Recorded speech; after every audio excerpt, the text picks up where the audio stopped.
If someone was to come to see that they were mistreated during their early years, they can have the need to speak out, to share what they went through with a friend or a family member or a therapist.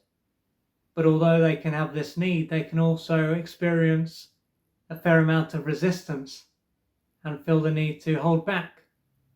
And the other day I went into one of the challenges that can arise after someone has reached out and spoken about what they went through as a child. And this article was titled, "Can someone feel as though they are betraying their parents if they talk about their abuse?" If, after coming to see that they were abused and or neglected during their early years, someone might feel the need to talk about what they went through, at this stage, they might not feel comfortable speaking to one or both of their parents about it. Still, although they can have this need, it doesn't mean that they will take the next step. They could worry about what another person will think of them if they open up about their early experiences. When it comes to who they are thinking about opening up to, this could be a close friend or their partner. If they were to open up to this person, they could believe that they would end up being judged. Along with this, they could believe that they will end up being rejected and that this person will end up pulling away. What could also be at the back of their mind is that what they say won't be taken seriously and will just be dismissed. Keeping what they have been through to themselves will be a lot for them to handle, but sharing it will be seen as being far worse. After holding it all in for a little while, they may decide to take the next step. By doing this, they may find that they are given the support and understanding that they need and are not judged, rejected, or dismissed. Thanks to being responded to in this way, they could feel relieved and grateful. Opening up about what happened won't have changed what they went through or necessarily have allowed them to heal anything, but it will have allowed them to share something that has been weighing them down. And as it has been said that we are only as sick as our secrets, this will be an important step.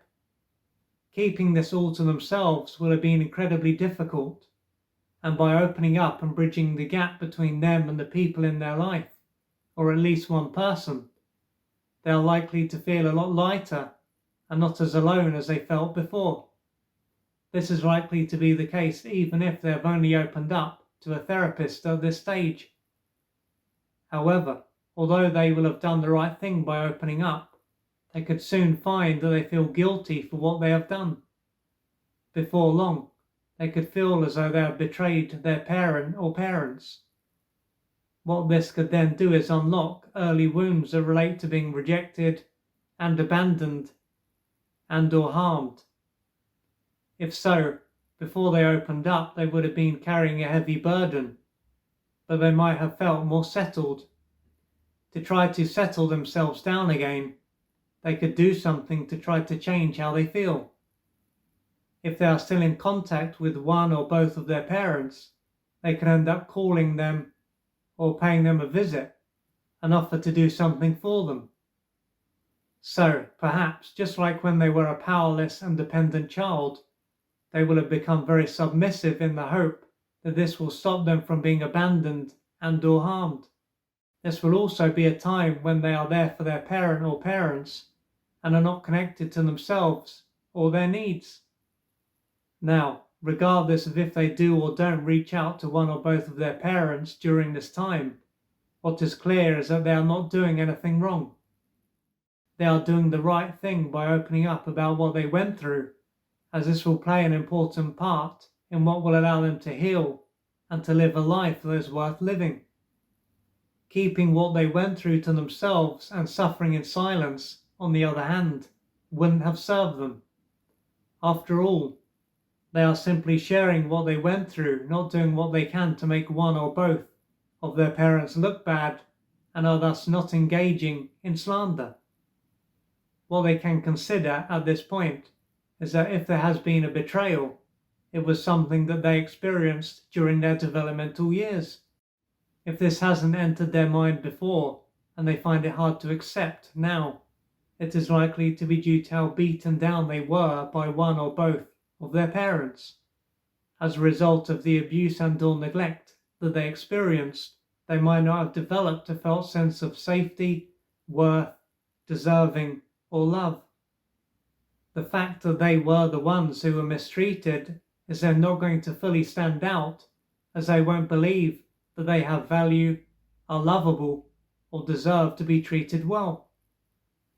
Therefore, by speaking up about what happened and reaching out for the assistance that they need, they will be going against the messages that they both directly and indirectly received as a child, namely that they were bad, had no right to exist, had no value, had no voice, were unlovable, had to hide their needs and feelings, and had to tolerate being mistreated.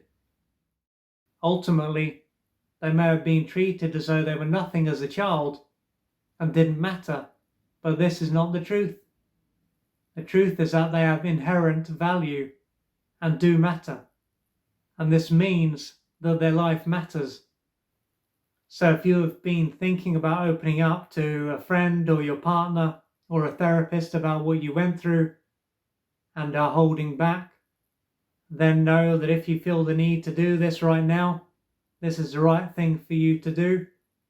And if you have done this, and even if you haven't and you worry about betraying your parents or you are betraying them, then please know that the person who was betrayed was you, and there is no reason for you to feel as though you are betraying anyone. As I've said in the article, you are simply opening up so that you can move forward with your life and live a life that is worth living. You are not doing this because you are trying to make one or both of your parents look bad. You're doing it to move forward. So please reach out for the assistance that you need to gradually put this stage of your life behind you, and so you can live a life that is worth living, because that is what you deserve. If you would like to find out more about the services that I offer, please go to www.oliverjrcooper.co.uk or email me at info@oliverjrcooper.co.uk, and I'm looking forward to assisting you on your journey.